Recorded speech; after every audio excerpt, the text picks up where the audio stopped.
Hello అండి. ఈరోజు మన హెల్దీ లంచ్ బాక్స్ సిరీస్లో టేస్టీ మిల్ మేకర్ పలావ్ తయారు చేద్దామా?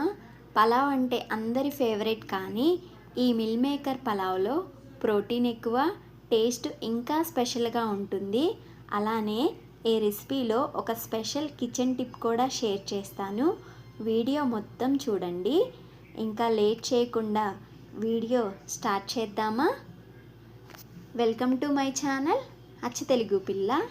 హాట్ వాటర్ తీసుకుని దానిలో మిల్ మేకర్ వేసి కొంచెం సేపు ఉంచాలండి. ఈలోపు మసాలా ప్రిపేర్ చేసుకుందాం. మిక్సీ జార్ తీసుకుని దాంట్లో కొన్ని జీడిపప్పు, కొన్ని పుచ్చగింజలు, కొంచెం పెరుగు అనేది యాడ్ చేసుకోవాలండి. ఇప్పుడు దాంట్లోనే కొన్ని ధనియాలు, ఒక దాల్చిన చెక్క, 2 లవంగాయలు, కొన్ని పుదీనా ఆకులు, ఒక టమాటా, కొంచెం కారం, కొంచెం ఉప్పు అనేది యాడ్ చేసుకుని అది పేస్ట్లా పట్టుకుని పక్కన పెట్టుకోవాలండి. ఇప్పుడు మిల్ మేకర్లో నుంచి వాటర్ పిండుకుని ఆ మిల్ మేకర్ని పక్కన పెట్టుకోవాలి. ఒక కుక్కర్ పెట్టుకుని దాంట్లో కొంచెం నెయ్యి అనేది యాడ్ చేసుకోవాలండి. దాంట్లోనే ఇంకొంచెం ఆయిల్ అనేది యాడ్ చేసుకోవాలి. ఆయిల్ హీట్ అయ్యాక దాంట్లో ఒక బిర్యానీ ఆకు, కొన్ని బిర్యానీ మసాలా అనేది యాడ్ చేసుకోవాలండి. దాంట్లో కొన్ని ఆనియన్స్ అనేది యాడ్ చేసుకోవాలి. దాంట్లోనే కొన్ని పచ్చిమిరపకాయలు అనేది యాడ్ చేసుకోవాలండి. కొంచెం వేగాక కొంచెం కరివేపాకు అనేది యాడ్ చేసుకోవాలి. దాంట్లో కొంచెం అల్లం వెల్లుల్లి పేస్టు పచ్చివాసన పోయేలాగా వేయించుకోవాలండి. ఇప్పుడు మనం పేస్ట్లా పట్టుకున్న పేస్ట్ అనేది యాడ్ చేసుకోవాలండి. ఇప్పుడు ఆ పేస్ట్ ఇలా అయ్యాక దాంట్లో కొంచెం కారం, కొంచెం పసుపు అనేది యాడ్ చేసుకోవాలి.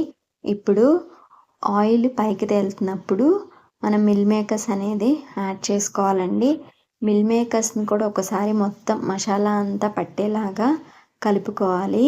ఇప్పుడు ఆ మిల్ మేకర్లో కొన్ని పుదీనా ఆకులు యాడ్ చేసుకోవాలండి.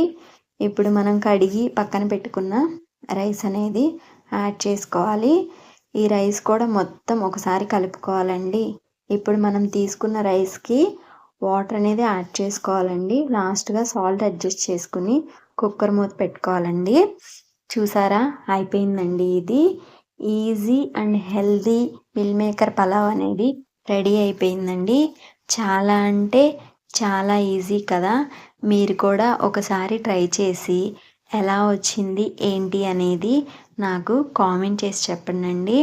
అలానే మీకు ఒక టిప్ చెప్తానన్నాను కదా, స్టవ్ పై పాలు పొంగితే వెంటనే పసుపు చల్లి తర్వాత తుడిస్తే మరకలు అంటుకోవండి. ఒకసారి ట్రై చేసి చూడండి.